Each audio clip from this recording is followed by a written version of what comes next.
Se você Você é clicou apenas nesse uma vídeo, posse. não se esqueça de se Nada inscrever além no disso, canal disse e o clicar no Duque, sininho, cuspindo tá cada bom? palavra como se fosse veneno.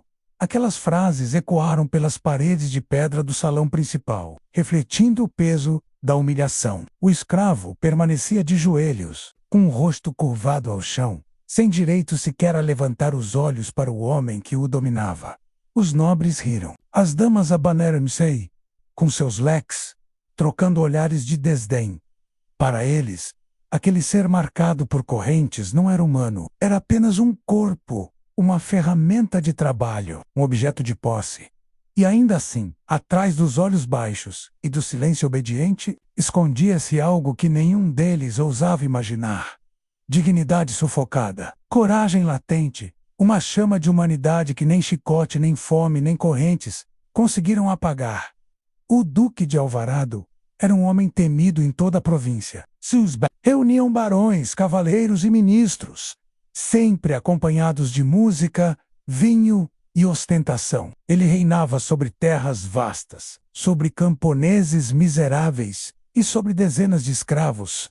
Naquela noite, o salão estava cheio. Os candelabros lançavam sombras douradas sobre a tapeçaria bordada à mão. As taças de cristal tilintavam. O perfume das carnes assadas misturava-se ao cheiro amargo do suor dos servos que corriam de um lado para o outro. E no centro daquela festa, o escravo fora chamado não para servir, mas para ser humilhado. Olhem bem para ele, disse o Duque, erguendo o braço em direção ao homem ajoelhado. Esse é o destino dos que nascem para obedecer, sem vontade, sem nome, sem valor. Risadas explodiram pelo salão. Uma baronesa de rosto pálido e coberto de joias aproximou-se, com um sorriso cruel. Tocou com a ponta da bengala o queixo do escravo e o obrigou a erguer a cabeça. Ele tem olhos fortes. Meu senhor, disse ela, provocando gargalhadas ainda maiores. Mas até mesmo um boi pode ter olhos firmes antes do abate. O escravo permaneceu imóvel, embora por dentro sua alma se contorcesse. Ele sabia que, se reagisse, seria açoitado até a morte. Mas também sabia que aquela força que a baronesa pressentira em seus olhos não era ilusão, era real. A lua iluminava o pátio de pedras, revelando marcas de sangue seco de castigos passados. Os outros escravos o observaram em silêncio, alguns com pena, outros com medo. Deitou-se no chão frio, encostando a cabeça contra a madeira carcomida. Mas o sono não veio, porque ele tinha algo que nenhum outro escravo ousava ter. Lembranças. Lembrava-se da aldeia onde nascera, de sua mãe cantando à beira do fogo, das mãos do pai ensinando-lhe a pescar no rio. Lembrava-se do dia em que tudo foi arrancado dele, quando soldados invadiram sua terra, queimaram casas, mataram inocentes e o arrastaram acorrentado. Seu nome, sua liberdade, sua vida, tudo fora apagado.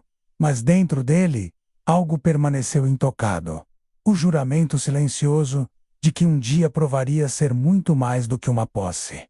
Na manhã seguinte, o castelo despertou em caos. O mensageiro chegou ofegante, com as roupas cobertas de poeira. Meu senhor, a filha do duque, a jovem Helena, foi levada, anunciou, quase sem fôlego. Um murmúrio de choque tomou conta dos corredores. A filha única do duque, a delicada donzela que todos tratavam como joia da família, havia sido raptada por um grupo de saqueadores que infestavam as montanhas. Duque rugiu de fúria, reuniu cavaleiros, promitou ouro, ameaçou punições, mas nenhum homem ousava adentrar aquelas terras perigosas. Então, no meio do tumulto, um par de olhos ergueu-se em silêncio, olhos que não pediam permissão, suplicavam piedade. Olhos que sabiam o caminho, porque já haviam sobrevivido ao inferno. O escravo, aquele que o duque chamara de apenas uma posse, aqui começa a sua jornada. Uma jornada de humilhação, sangue e redenção. Uma jornada onde o homem acorrentado provará que nenhum grilhão é capaz de sufocar a verdadeira grandeza. Levante-se. Posse, vá ao inferno por mim. A voz do duque cortou o ar como uma lâmina fria. Ele estava parado no alto dos degraus do salão, cercado por cavaleiros que seguravam as lanças, como se o brilho do metal fosse uma extensão do orgulho. O escravo, ainda com os joelhos marcados pela pedra da noite anterior, ergueu-se sem pressa. Sentiu o peso dos olhares. Desprezo, curiosidade, medo. A baronesa do leque, a mesma que o provocara, aproximou-se só o suficiente para que o perfume doce escondesse a podridão da intenção. Enfim, um uso para a posse, sussurrou ela, com um sorriso que parecia uma cicatriz. Se voltar vivo, talvez aprenda a agradecer. Não respondeu. Os escravos que serviam vinho desviaram o rosto. O capitão dos guardas, um homem de barba cerrada e olhos estreitos menos, chamavam-no Holden Midwell, de cima a baixo, como quem avalia um animal. No punho, o couro do chicote enrolado, lembrança de muitas sentenças. Ele não sabe falar, disse um jovem nobre, rindo, ou esqueceu porque não tem nome. O escravo respirou de leve. Quase ninguém notou. O silêncio dele era uma muralha, e por trás dessa muralha crescia uma determinação feita de pedra e nascente. Minha filha foi levada, anunciou o duque. E as últimas risadas morreram. Montanhas do norte, os saqueadores do Pico Rubro. Nenhum dos meus homens conhece aquelas encostas como deve. Nenhum tem coragem bastante. Você irá. Curioso. O duque não dizia por favor. Tampouco prometia. Mas uma hesitação breve assomou-lhe a boca, como se o orgulho o ferisse por precisar daquele que chamara de coisa. Traga menos-a de volta. Viva. E por que ele? Arriscou a baronesa, abanando-se. Um cão faminto não vira caçador por ter fome. O duque mordeu as palavras. Porque cães famintos sobrevivem onde nobres morrem ao primeiro tropeço. Holden deu um passo à frente. Dou-lhe um pedaço de pão e um cordel. Excelência, mais do que merece. A montanha fará o resto. Mas o escravo, sem levantar a voz, disse a primeira coisa que disseram ouvi-lo dizer naquele salão. Preciso de uma corda longa, uma faca curta, água, um cobertor e um pouco de sal. Houve um murmúrio. A audácia de pedir. A baronesa recuou. Um passo. Surpresa, Holden apertou o punho no chicote. Ele exige? O duque ergueu a sobrancelha. Não era raiva, era estranheza. Por que sal? Para negociar com a sede, respondeu o escravo.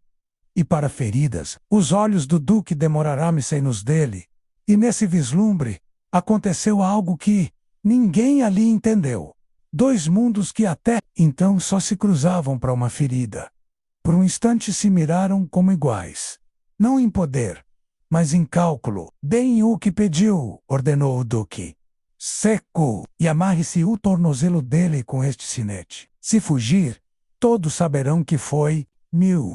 Holden prendeu ao tornozelo do escravo um aro de ferro com o brasão dos Alvarado. Ao toque do metal, o escravo sentiu o arrepio da corrente invisível. E, no entanto, foi como vestir uma promessa. O peso que carregaria até quebrá-lo.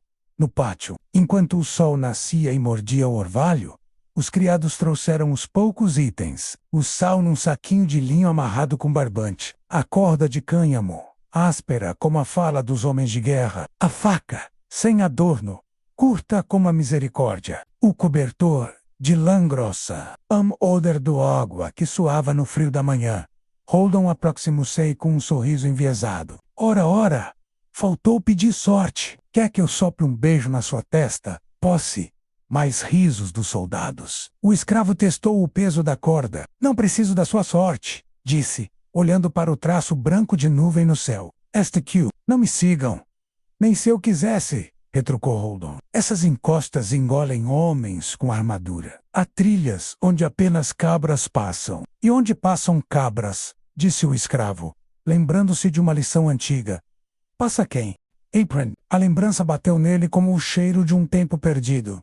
O pai lhe ensinando trilhas sobre pedras. O dedo grosso deslizando sobre o pó, para desenhar desenhos simples. Marcas de casco, marcas de pés descalços, sinais de chuva, em Mirandou, com uma cantiga de 2 versos, que falava de um rio, que nunca cedia ao tronco caído. A água não pede licença. Aprendi. O contorno. Ele guardou a frase no peito, como se guardasse o próprio coração. Partiu sozinho, sem cavalo. O som dos candelabros distantes e das louças ficou para trás. À frente, o caminho de terra, que conduzia ao norte. O vento trazia um faro de fumaça e resina. À esquerda, campos de centeio já amarelecendo. À direita, uma fileira de salgueiros, inclinados sobre um riacho. Ele entrou na água à altura dos tornozelos, não por sede, mas para despistar. Andou rio acima, contra a corrente, cuidando para não levantar respingos. Aprendera com os homens que caçam homens. Quando saiu da água, horas depois, o sol subia para a ladeira mais alta do céu. A terra ali era mais grossa. O cheiro de pinheiros. Mas, ao longe, a montanha se erguia como uma muralha de ferro sombreado. O pico tinha uma cicatriz vermelha, menos ferro oxidado exposto. A razão de sua alcunha, pico rubro.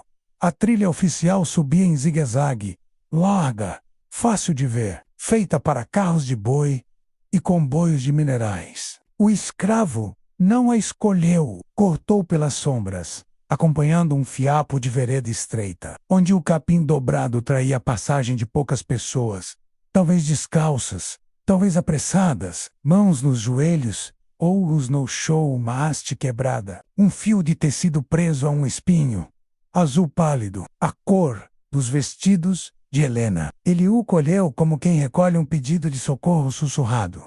Ao meio-dia, cruzou com um lenhador, que descia com um feixe. O homem tinha o rosto queimado de sol, e o olhar desconfiado de quem aprendeu a não confiar. Ao ver o aro no tornozelo do escravo, mordeu a boca. Não gosto de ver marca de ferro em tornozelo de homem, resmungou, cuspindo para o lado. Mas gosto menos ainda do que fazem com gente nas covas do norte. O que fazem? Perguntou o escravo. Vendemos vidas na feira, disse o lenhador.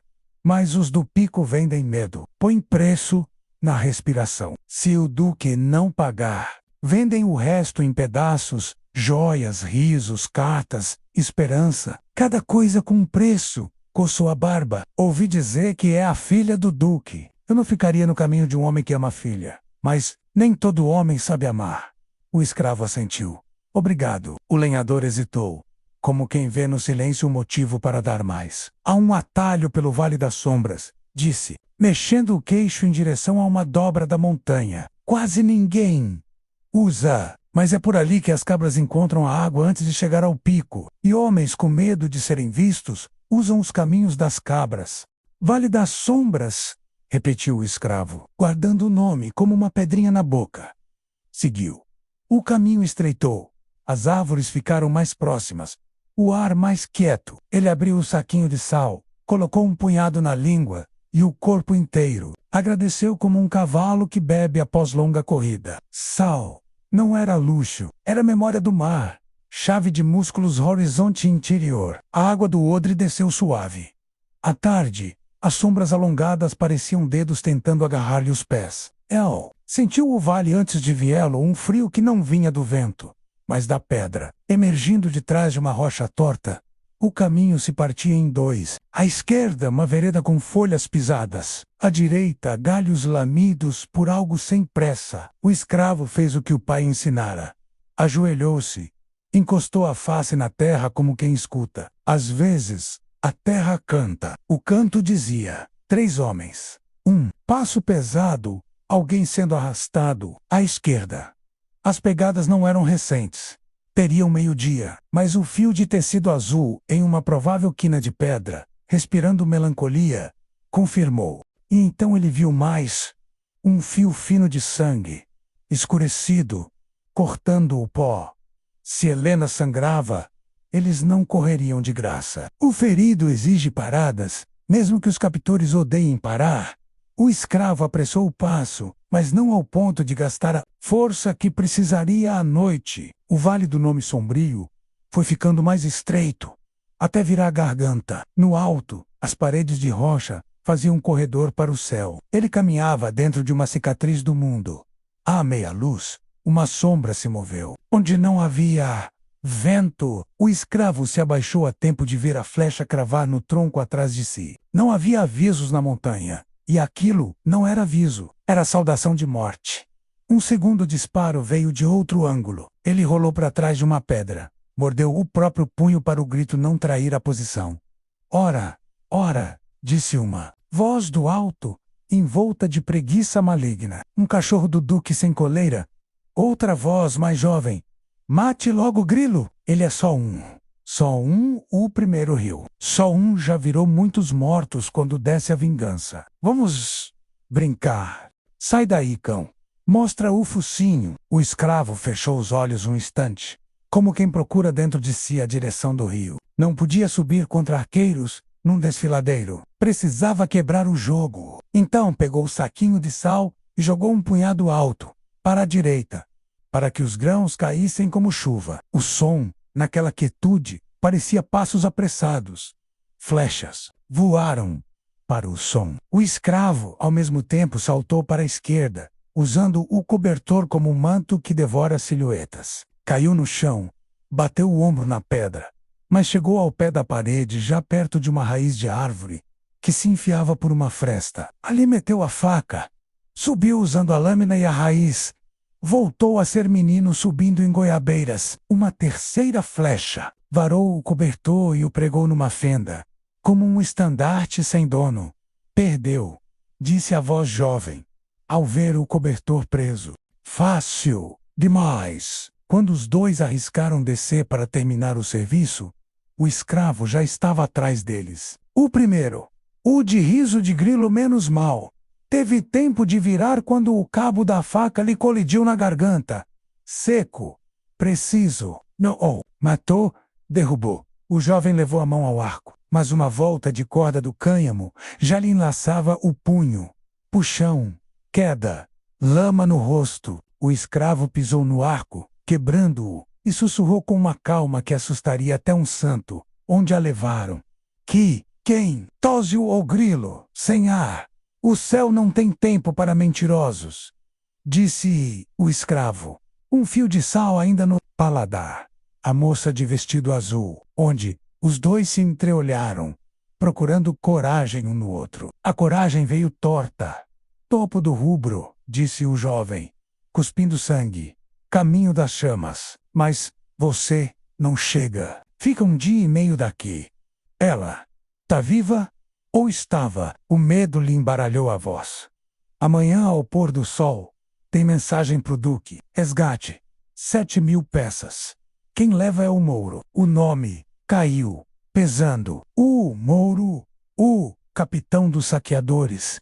Dizia-se que tinha pele de bronze e olhos claros como gelo quebrado, e que nunca matava com raiva, menos matava com regra. Pior que ódio é cálculo. Amarrem-se, mandou o escravo, atirando a corda. Os dois obedeceram com mãos trêmulas. Ele os prendeu a uma árvore, deixou-lhes um punhado de sal e um odre pela metade. Não morram hoje, disse. Volca, ainda vão precisar viver para se arrepender. E você? Tossiu o grilo, tentando rir. Vai se arrepender de ter nascido. O escravo não respondeu. Desapareceu na noite que descia. As estrelas eram uma colcha furada por luzes. A lua, uma unha cortada. O frio veio sem convite. Ele apertou o cobertor rasgado ao corpo, agradecendo por ter partido uma ponta. Metade servia de manto, metade de enrolar o sal e a água. O corpo doía, mas os músculos cantavam uma canção antiga. Não pare. Subiu até uma beirada onde a vista se abria. Lá embaixo, fogueiras pingavam em alguns pontos como laranjas queimando em água escura. No alto, 3 fogos alinhados, sinal de acampamento fixo. As trilhas deviam ser vigiadas. Ele esperou o relógio do coração ditar a hora certa. Quando ela veio, ouviu um som de metal batendo em metal. 3 vezes. Alguma troca de ronda. Desceu pelo caminho da água, menos onde há traços de um fio d'água que escorre mesmo no verão. Ali as pedras são mais escorregadias. E os preguiçosos não descem por ali. Onde o preguiçoso não passa, o fugitivo passa. E os levam segredos. A madrugada o pegou na encosta de ferro vermelho. O cheiro da oxidação era como sangue antigo no nariz. Ele viu pegadas menores, não de botas pesadas, passos leves, curtos, possivelmente de mulher, às vezes arrastados. O coração fez o que o corpo tentou impedir. Bateu mais rápido, aproximou-se de uma rocha, onde laços de tecido estavam presos por descuido. Uma trança de cabelo esteve ali. Rodara, ele viu o gesto invisível. Alguém, no cativeiro, cortando a própria trança para esconder sinal, ou alguém arrancando o adorno por desprezo. Antes que pudesse examinar mais, um sussurro de passos veio por trás. Ele girou com a faca baixa, preparado, quando uma voz sibilou. Não, por favor. Era uma menina, magra como espeto, roupa de lã grossa, olhos enormes que refletiam o frio. Tinha um cesto vazio pendendo do braço. A mão esquerda tremia. Eu te vi lá embaixo, murmurou, sem se aproximar. Vi você amarrar o grilho e o tavo. Eles nos batem. Nunca vi alguém bater neles. Olhou para os lados. Medo derramado. Se você for mesmo atrás da moça, eu posso mostrar por onde não vem. O escravo, gentil como se falasse com uma ferida. Porque minha mãe limpou o chão quando eles trouxeram a moça. Eles cuspiram nela. Chamaram-na de joia quebrada porque sangrava do joelho. Minha mãe chorou. Eu não gosto quando minha mãe chora. Engoliu em seco. E por quê? O Mouro não era assim. Ele não era cruel. Ele fez regra. Não a mão nas crianças, nem nos velhos, tinha lei. Mas depois chegaram homens do sul. O capitão deles é um com olho cinzento. E tudo piorou. Eles latem no ouvido do Mouro com moedas. Agora tudo é só preço. O escravo sentiu uma fisgada na nuca ouro cinzento. Olhou-se por dentro e reconheceu um brilho que vira dias antes no castelo. Hold on. Qual é seu nome? Perguntou ele à menina. Me chamam de Lila, mas meu nome tem letra maior. Quando minha mãe fala baixinho, ela não fala alto. É perigoso. Vai ser perigoso agora também, disse ele. Mas nem Master se não for hoje. Nunca. Lila o guiou por um arco natural de pedra que parecia um olho dormindo. Através dele, um corredor estreito levava a um platô escondido, meio caverna, meio varanda. Ali havia uma corda descendo para uma saliência 2 níveis abaixo, onde a encosta fazia um escrete. Era uma escada de cabra, como chamam os que sabem. Lila mostrou a corda com queixo. Eles acham que só eles sabem. E o vai da grama. Minha mãe diz que ver é perigoso porque traz vontade. Mas eu olhei mesmo assim. Esvesse, disse o escravo. A vontade é a única coisa que nos leva de volta para casa. Desceram em silêncio. O vento fazia a corda cantar. No patamar escondido, o escravo viu, ao longe, a palha do acampamento principal, 4 tendas, 2 fogueiras, um cercado tolo de lanças fincadas no chão. No centro, uma estaca mais alta. E uma tenda de tecido melhor, de alguém que se dá mais valor. Guardas perambulavam com a letargia de quem vigia por hábito, não por medo. Ela está ali, Lila sussurrou, na tenda do pano mais grosso. Levaram o vestido dela, deram roupa dos nossos menos, mas prenderam o tornozelo dela no ferro. Eu vi, eu sempre vejo.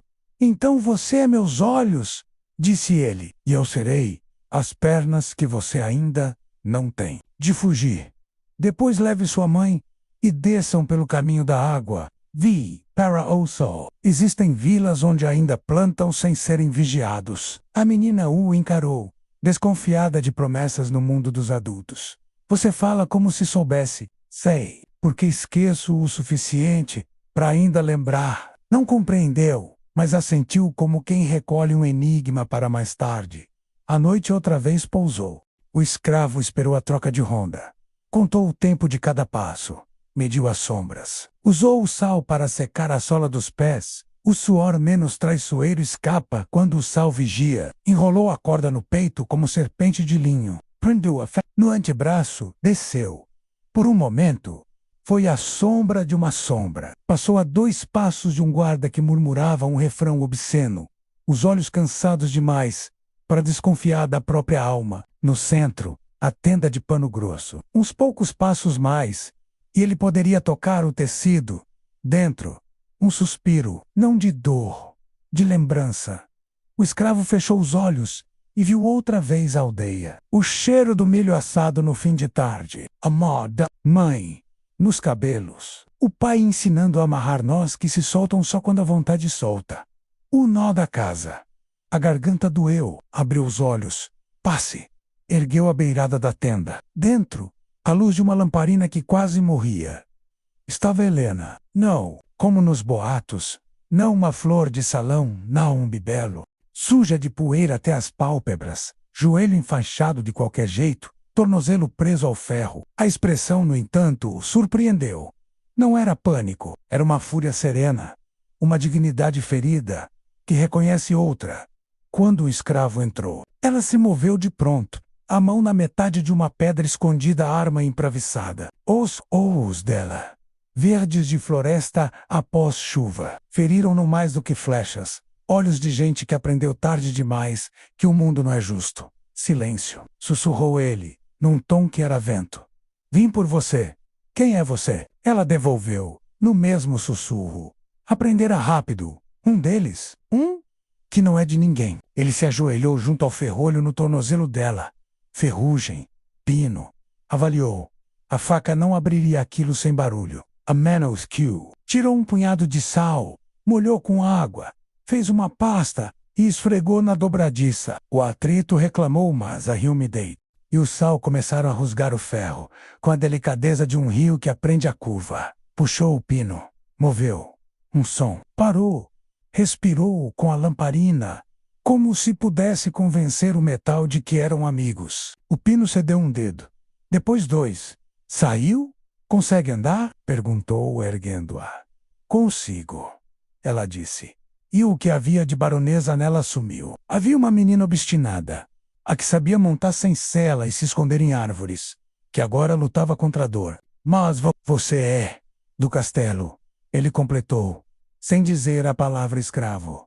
Vamos. Saíram como sombras de um sonho que não quer ser lembrado. Cruzaram a primeira fogueira sem olhar para os homens que roncavam. Passaram a tenda menor, onde cheiro de vinho e vômito se misturavam. E então, uma voz cortou. Parem. Não era de guarda. Era de... O tecido da tenda grande se abriu. E um homem saiu. Alto, pele morena de sol batido.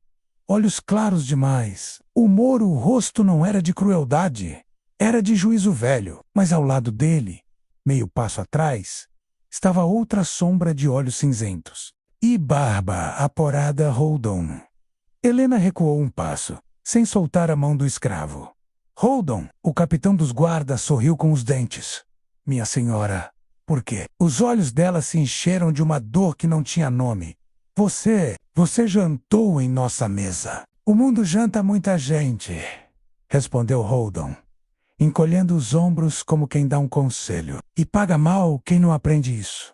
Ela é o preço de um tratado, interveio o mouro com voz calma demais. O duque conhece as regras. Eu não toco nos fracos, mas as regras mudaram quando mudaram os homens ao meu lado. Já viu o rio preso por cerca? Disse o escravo. E os olhos do mouro picaram, como se ouvissem eco de um velho provérbio. Quem é você? Perguntou o mouro, agora interessado. Sou quem aprendeu que sal cura ferida, mas que se jogarmos muito, mata a plantação. O mouro inclinou a cabeça, reconhecendo inteligência dita de um jeito que não aprendeu em escolas. Solte a moça, e vamos negociar como homens. Holdon deu meio passo à frente, calmo como víbora. Não, ele não sai. Nem ela. O Duke vai pagar. E se não pagar, vai pagar de outro jeito. O escravo entendeu ali, com uma clareza que doía. Holdon não era traidor daquela noite. Ele era um molde da traição. Queimava-se em 2 fogueiras para aquecer só a si. O mouro, por sua vez, era uma muralha erodida, firme, mas com fissuras. Se houve regras, disse o escravo.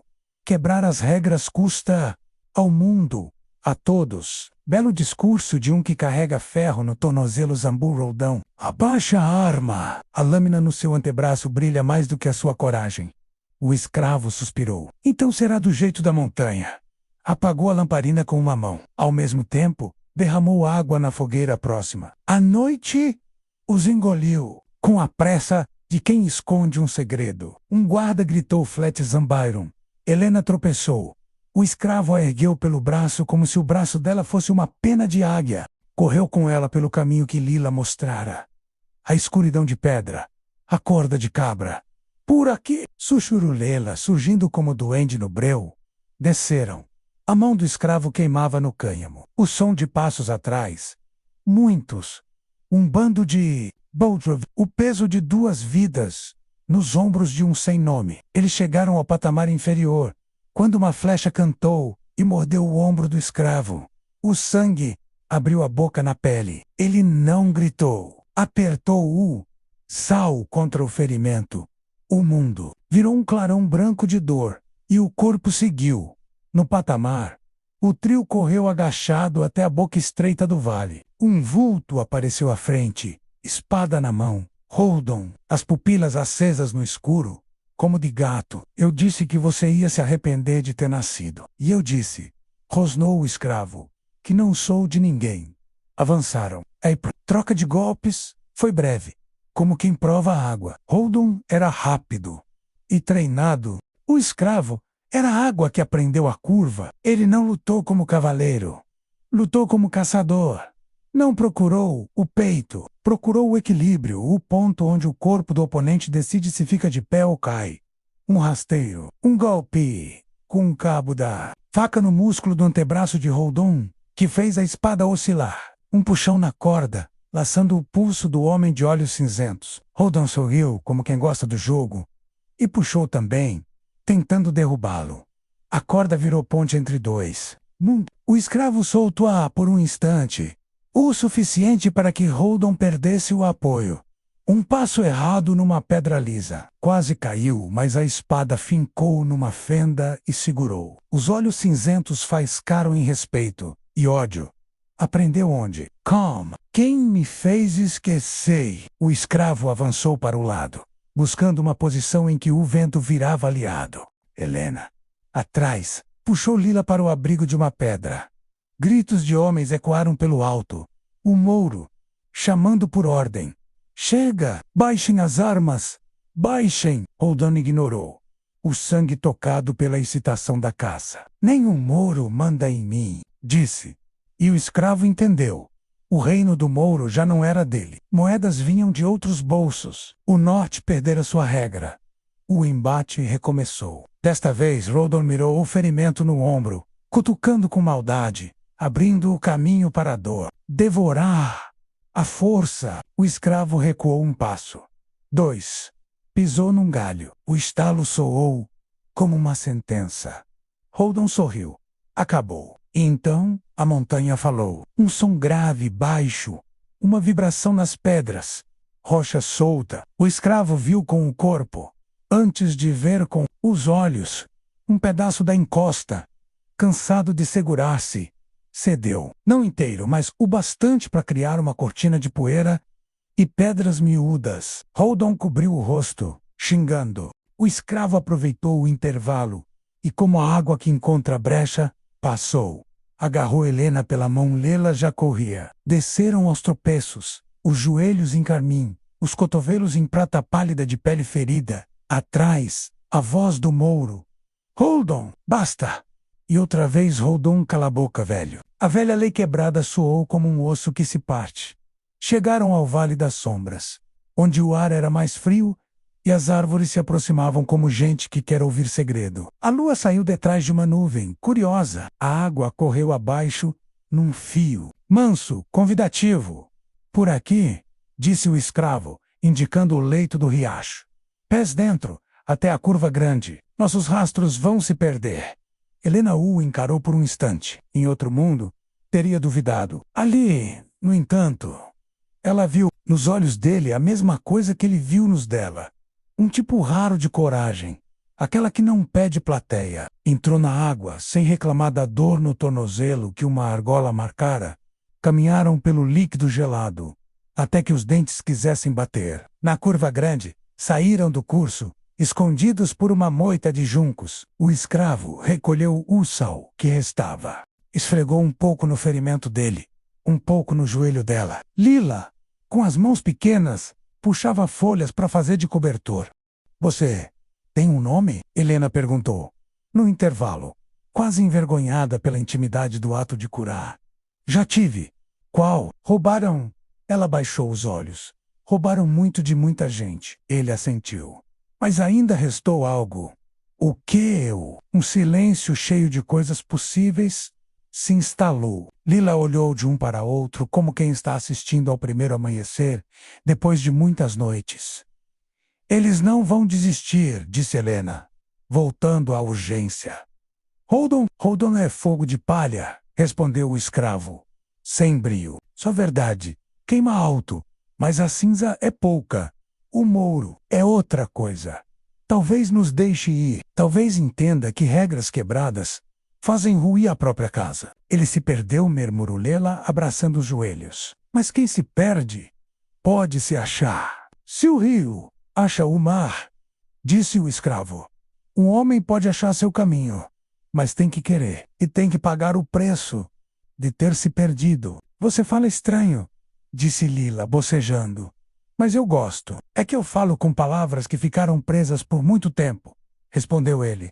Corra, escravo, corra, como o animal que é, porque a montanha vai me dar tempo de alcançá-lo. As últimas palavras de Holdon ecoavam na memória do homem sem nome. Ele podia ainda sentir o olhar cinzento o perseguindo, mesmo em meio à escuridão do vale. Escravo não corria apenas por si. Carregava Helena, a filha do duque, e Lila, a pequena testemunha que conhecia os segredos da montanha. O ombro latejava, sangrando sob o pano encharcado de sal. Mas cada passo era movido por algo que ferro nenhum conseguira apagar a promessa silenciosa de que provaria ser mais do que uma posse. Vale da Fugar, madrugada.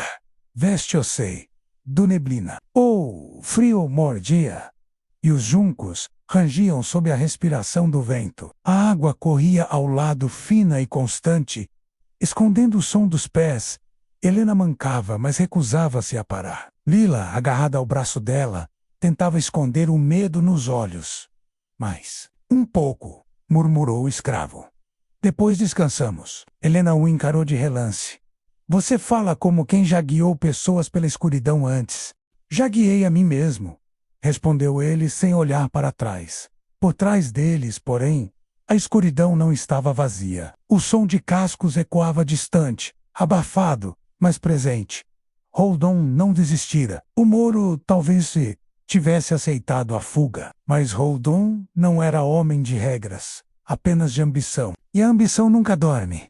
A fogueira, escondida quando o primeiro clarão de aurora tocou o topo das árvores. O escravo encontrou uma reentrância na rocha, um abrigo natural, coberto por musgo, escondido do caminho principal. Ali, levou as duas. Acendeu uma fogueira mínima, quase invisível, apenas brasas abafadas por pedras. Helena observava-o em silêncio. Havia algo estranho em vê-lo agir com tanta precisão. Sabia como amarrar o pano para conter o sangue, como dosar a água para que não faltasse, como mover-se sem deixar rastros. Era mais do que força, menos. Era conhecimento. De onde você aprendeu isso? Arriscou ela. Ele parou, os olhos presos ao fogo. De gente que não existe mais. Lila, encolhida, cochichou. Você vai morrer se não cuidar do ferimento. Oh! Escravo abriu um sorriso amargo. Já morri uma vez, menina, quando me tiraram o nome. O resto é só o corpo aprendendo a andar. Helena engoliu em seco. Nunca ouvi alguém falar assim, tão simples, mas tão pesado.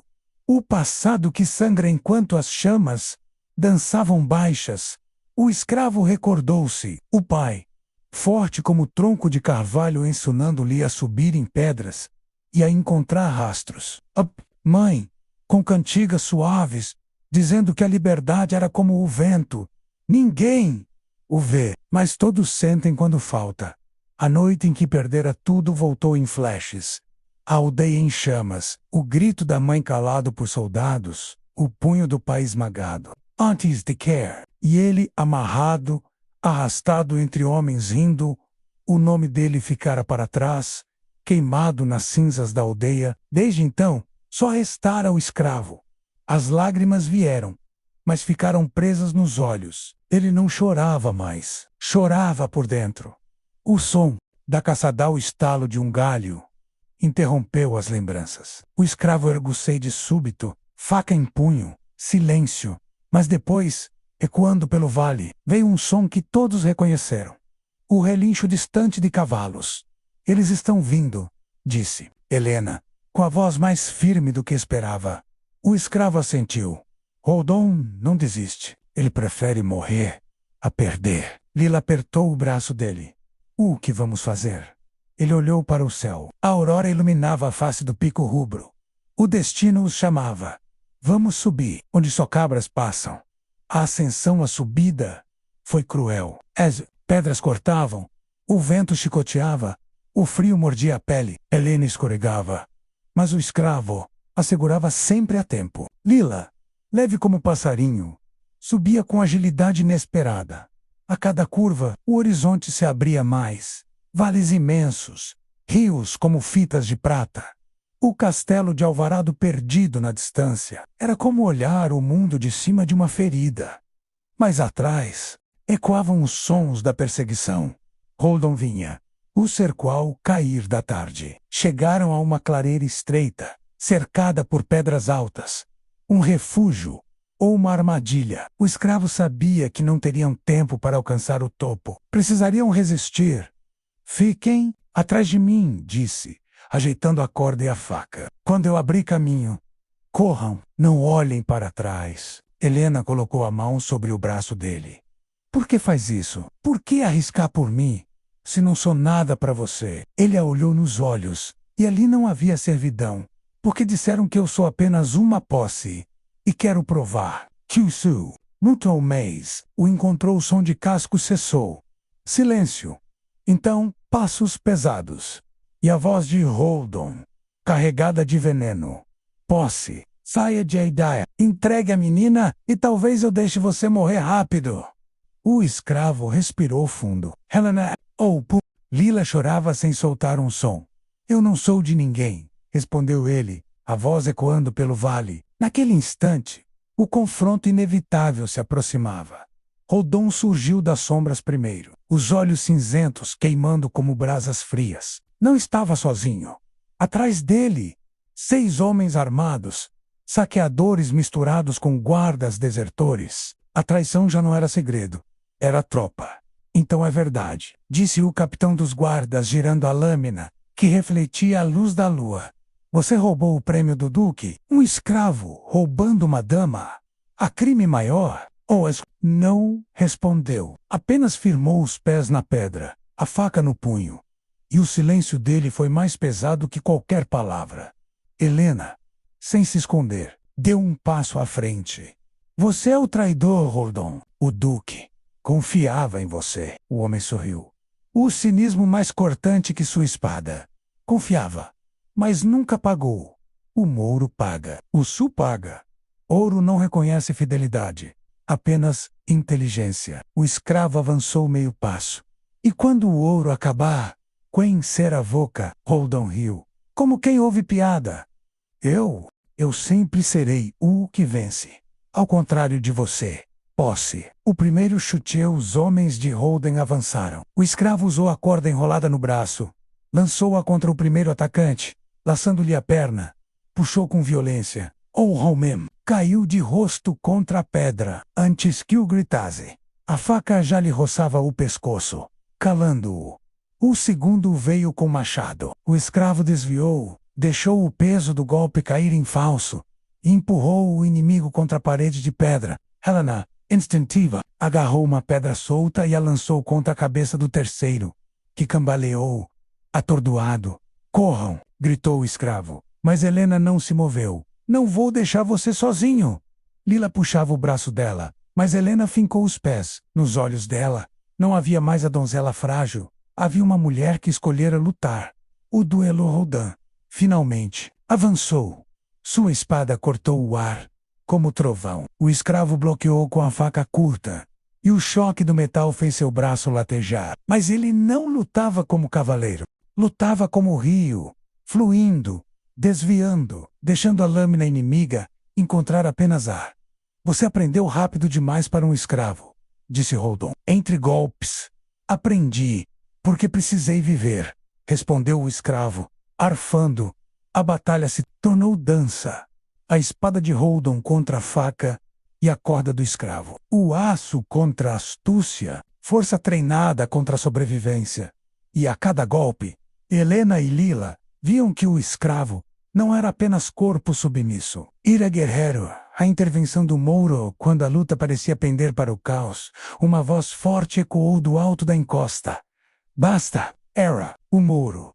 Sua silhueta se recortava contra a lua, imponente, quase lendária. Atrás dele, alguns de seus homens fiéis. Holden, você passou do limite, disse o Mouro.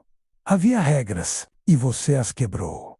Regras são correntes! Gritou Holden, cuspindo no chão. E eu não sou escravo de corrente nenhuma. O Mouro apontou a lança. Então, você não é meu homem. O choque entre os bandos foi inevitável. As tropas do Mouro se lançaram contra os desertores de Holden. A clareira transformou-se em campo de batalha. Gritos misturados ao som de aço batendo em aço no meio do tudo. O escravo e Holden continuaram seu duelo particular. Dois destinos presos, um ao outro como cães em luta. Aquele embate prolongou-se, até que ambos sangravam. O escravo, com o ombro já em brasa pela flecha antiga, começou a ceder.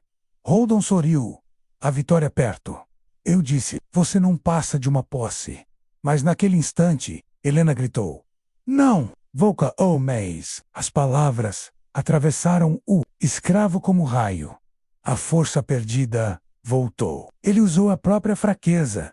Recuou como quem cai. E no último instante, enrolou a corda na espada de Holden. Puxou com brutalidade. A lâmina voou da mão do inimigo e cravou-se na terra.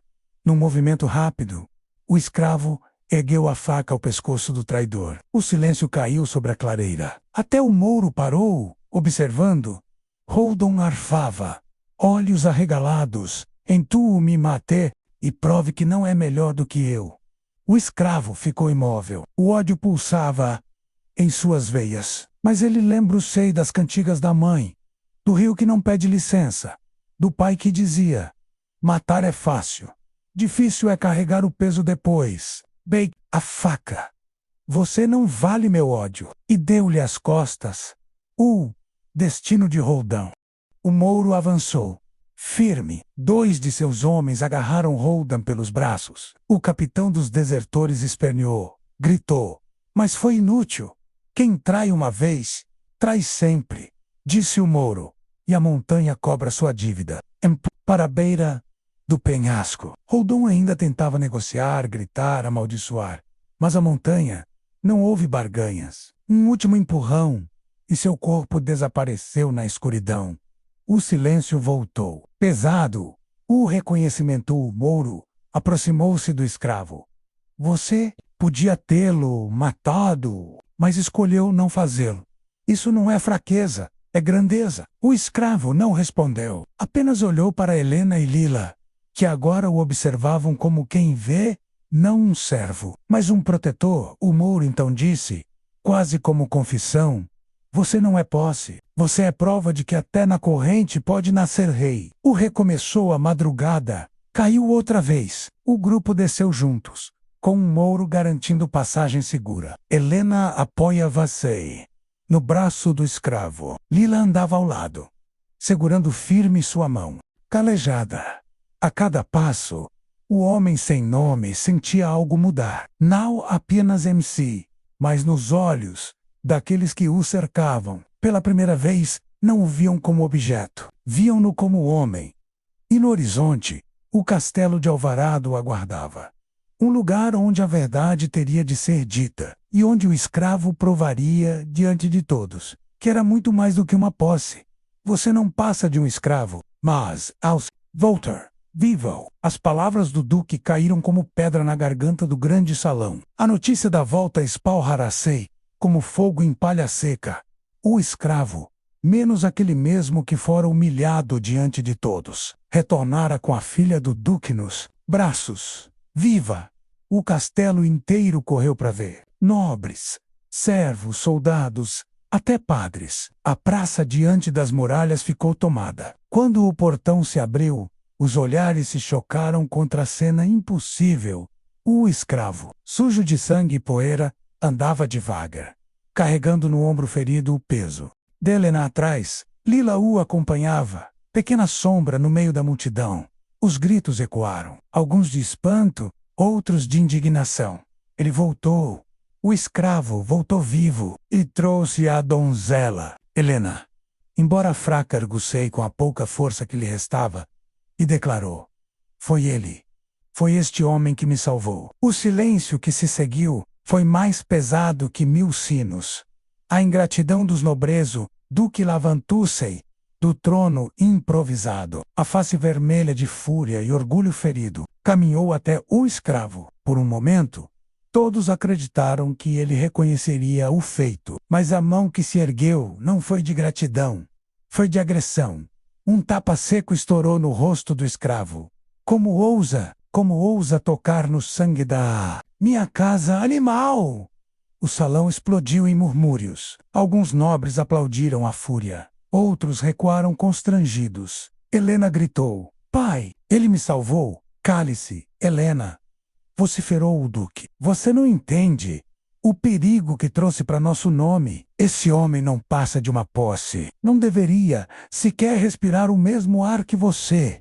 O escravo permaneceu em silêncio. Não baixou os olhos desta vez. Olhou fixamente o duque. E aquele olhar foi como um espelho. Mostrava ao nobre o reflexo de sua própria injustiça. A humilhação pública, o duque ordenou: guardas, coloquem correntes nele, que todos vejam.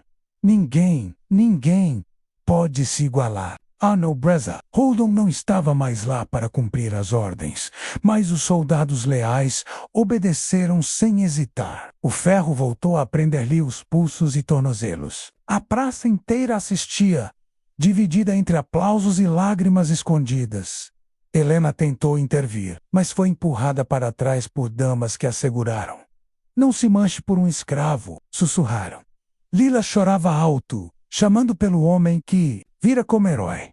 O duque ergueu a voz, proclamando diante de todos: que fique registrado, mesmo que traga 1000 vitórias, ele será sempre o que nasceu para ser. Escravo. E assim, diante do povo inteiro, o herói foi arrastado de volta às correntes. A fúria contida na escuridão da masmorra. O escravo sentiu o ferro cortar sua pele novamente. Mas dentro dele, a corrente que prendia seu corpo não conseguiu acorrentar o que crescera em seu coração. A certeza de que não era posse e nunca mais seria. Ele lembrava do olhar de Helena, da coragem de Lila, até das palavras do Mouro. Lembrava de Holden, caindo no abismo. Cada memória era uma chama, e a chama crescia. O sussurro da revolta naquele mesmo castelo. Os rumores se espalhavam. Servos falavam em segredo sobre o escravo que salvara a donzela. Escravos nas senzalas repetiam seu feito como se fosse lenda. Até alguns soldados, envergonhados de ver a injustiça, começaram a questionar: se um escravo pode salvar uma duquesa, quem realmente é escravo aqui? A pergunta corria como veneno entre as muralhas. O presságio, enquanto isso, no alto da torre, Helena olhava para o horizonte. As mãos tremiam de raiva e dor. Ela sabia que a gratidão do pai nunca viria. Sabia também que o destino do homem que lhe salvara a vida seria cruel. Mas no coração dela, uma decisão nascia. Não deixaria que ele fosse esquecido. E nas sombras da noite, passos ecoavam nos corredores das masmorras. Passos de alguém que se aproximava da cela do escravo. Vocês acreditam que podem nos calar com ferro feroce parte? Vozes não. Essas palavras não foram ditas em praça, nem no salão iluminado por candelabros. Elas nasceram baixas, no fundo da masmorra, entre o eco da umidade e o cheiro de mofo. Foram ditas por um homem que, oficialmente, não tinha nome. Um homem chamado apenas escravo.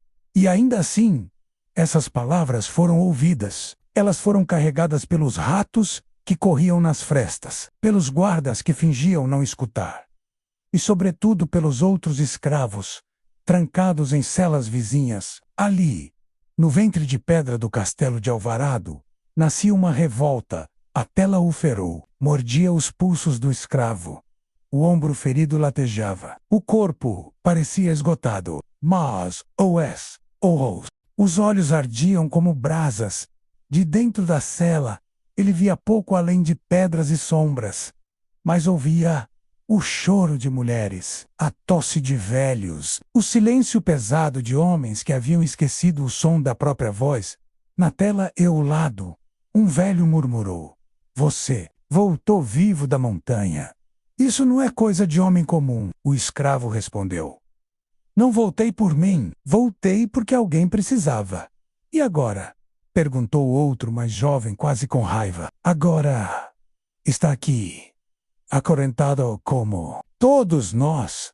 "De que adiantou?" O escravo ergueu a cabeça. "Adiantou para mostrar que até um acorrentado pode vencer. E se um vence, todos podem." O silêncio que se seguiu não foi de descrença, foi de semente lançada na terra. Helena e o Segre. No enquanto isso, Helena caminhava pelos corredores do castelo. O pai não lhe permitia falar sobre a fuga. Era clara. Silêncio absoluto. Mas ela não podia se calar. À noite, desceu às masmorras. Levava um candeeiro pequeno, escondido sob o manto. Quando chegou à cela, os guardas a deixaram passar, curvando-se em respeito. Nenhum ousaria desafiar a filha do duque. "Você," ela sussurrou, vendo-o sentado contra a parede. "Ainda está vivo." Ele a encarou. "Não por muito tempo, se depender do seu pai." Helena apertou os dedos contra a grade. "Ele não entende, não quer admitir que devo minha vida a você. Mas eu sei. Eu vi. E eu não vou esquecer." O escravo respirou fundo. "Não me salve. Salve a verdade." Ela estremeceu. "A verdade? Que um homem não é posse. Que ferro não define destino. Se esquecerem isso, tudo continuará igual." As palavras queimaram no coração dela. Antes de ir embora, deixou algo escondido na palha da cela. Uma chave pequena. O estalo da revolta na manhã seguinte. Um fato inesperado abalou o castelo. Um dos guardas foi encontrado desacordado, trancado na própria torre. Ninguém sabia quem ousara tal afronta. Sussurros começaram a circular. "Foi o escravo. Ele ainda está preso. Como poderia? Mas ele inspira." Os escravos das cozinhas passaram a atrasar ordens de propósito. Os camponeses, rico-sei-vencei, a pagar alguns tributos. Até entre soldados, crescia a dúvida: quem realmente merecia obediência? O duque ou aquele homem acorrentado? Estopim veio no dia da festa do duque. Ele convocou nobres e ministros para celebrar o retorno da filha, não pela gratidão, mas pelo poder de exibir sua autoridade. "Minha filha voltou, porque meu sangue é abençoado, Bredu diante do Tedus, e aquele escravo que ousou tocá-la será punido para que nunca mais se esqueçam de seus lugares." A ordem foi dada. Ao amanhecer, o escravo seria açoitado em praça pública, até que sua vida se esvaísse. A multidão aplaudiu, mas não toda. Nos cantos, olhares se cruzavam, murmúrios cresciam. As palavras do escravo nas masmorras já haviam criado raízes. Naquela noite, quando a lua subiu vermelha sobre o castelo, as correntes começaram a se mover. O levantei, as portas da cela se abriram. Não todas, apenas algumas, mas foi o suficiente. Escravos surgiram como sombras, armados com ferramentas de ferro, pedras e pedaços de madeira. O guarda da torre foi derrubado em silêncio. O som de passos ecoou nos corredores, e no centro de tudo, caminhava o escravo, ainda com correntes nos pulsos, mas agora usando-as como armas. Cada golpe do ferro arrancava faíscas da muralha. Lila estava lá, escondida, observando com olhos de fogo. Helena também, trazida pelo rumor, incapaz de ficar parada. E quando a primeira tocha incendiou a bandeira do duque, a revolta começou. O clamor: "Vocês não são posses!" gritou o escravo, erguendo as correntes ensanguentadas. "Bocas são homens, mulheres, crianças. Somos vida, e vida não se compra." A praça, antes silenciosa, explodiu. Escravos, servos, Até alguns camponeses que haviam entrado escondidos uniram-se à luta. O duque, do alto da varanda, gritava ordens, mas quanto mais gritava, menos obedeciam. E o impossível aconteceu. O castelo tremeu, não pelas pedras, mas pelas vozes.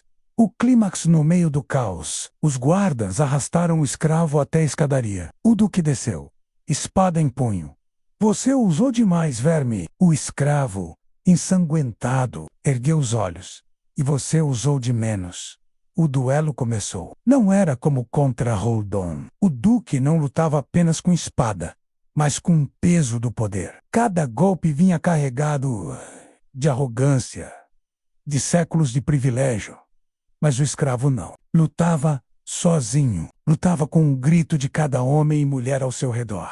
Lutava com o sangue dos que vieram antes. Lutava com a certeza de que não era posse. E quando a corrente em sua mão quebrou a espada do duque, o castelo inteiro explodiu em gritos.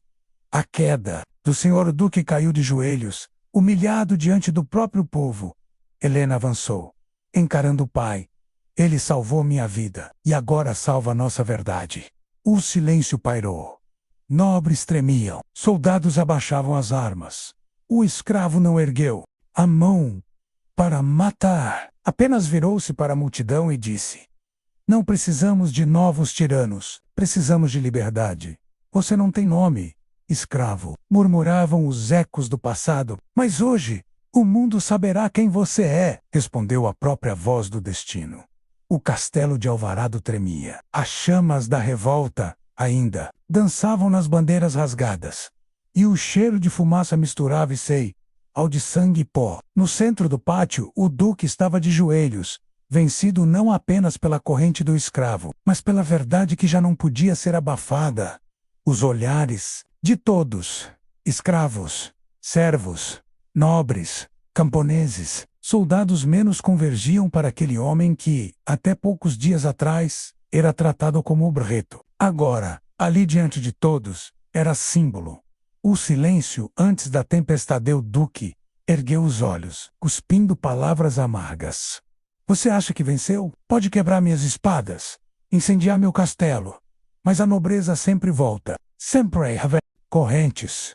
O escravo respirou fundo. O corpo doía.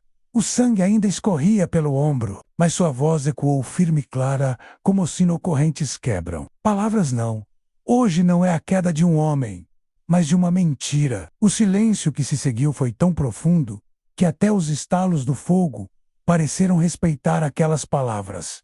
A voz do povo então. Uma mulher entre os servos gritou: ele não é posse, ele é homem. Outro, um camponês: ele tem mais honra que todos os que usam coroas aqui dentro. As vozes começaram a se multiplicar. Escravos batiam correntes no chão, em ritmo de tambores de guerra. Servos erguiam pás e tochas. Até soldados, envergonhados, ajoelharam-se diante dele.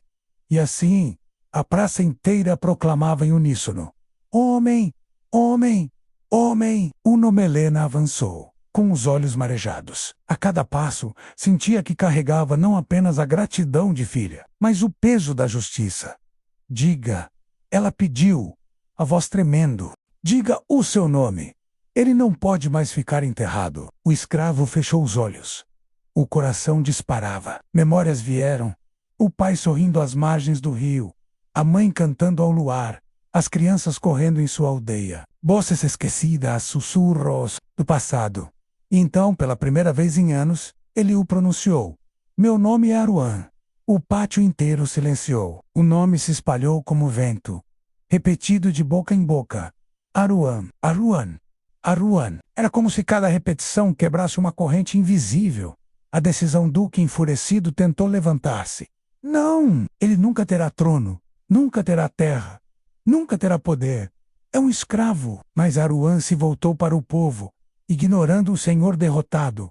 Não quero trono, não quero coroas. Quero apenas que nunca mais homem algum seja chamado de posse. Que cada criança saiba seu nome e não o perca. As palavras incendiaram os corações mais do que as chamas no castelo.